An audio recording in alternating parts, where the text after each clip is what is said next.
Political mechanism, emotional regulation explain చేయగలుగుతారా? కొంచెం మళ్ళొకసారి స్లోగా మళ్ళీ చెప్పండి.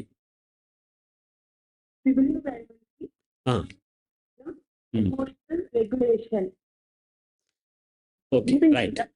ఓకే. రైట్. సిబ్లింగ్ రైవలరీ అంటే ఇద్దరు అక్క చెల్లెలు, అన్నదమ్ములు వీళ్ళు కొట్టుకుంటూ ఉంటారు.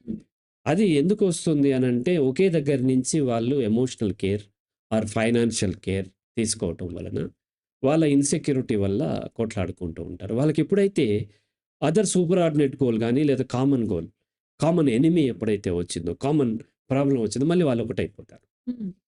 ఆంధ్ర, తెలంగాణ కొట్లాడుకుంటారు. ఇప్పుడు వాళ్ళకి కామన్‌గా ఉండేటువంటి రిసోర్సెస్‌ని మీద తేడా వచ్చినప్పుడు. హ్మ్.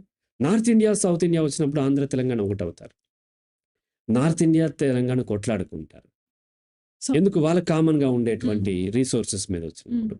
పాకిస్తాన్ మీద వచ్చేసరికి మళ్ళీ యాహ్! ఒకటవుతారు. పాకిస్తాన్, ఇండియా కూడా కొట్లాడుకుంటారు.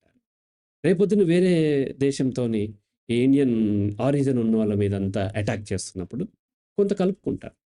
హ్మ్. రైట్? సో, అలా ఒకే దగ్గర నుంచి వాళ్ళు కేర్ కోరుకుంటాం. అది ఎమోషనల్ కావచ్చు, లేకపోతే అదర్ రిసోర్సెస్ కావచ్చు. ఉండడం వల్ల సిబ్లింగ్ రైవలరీ వస్తది.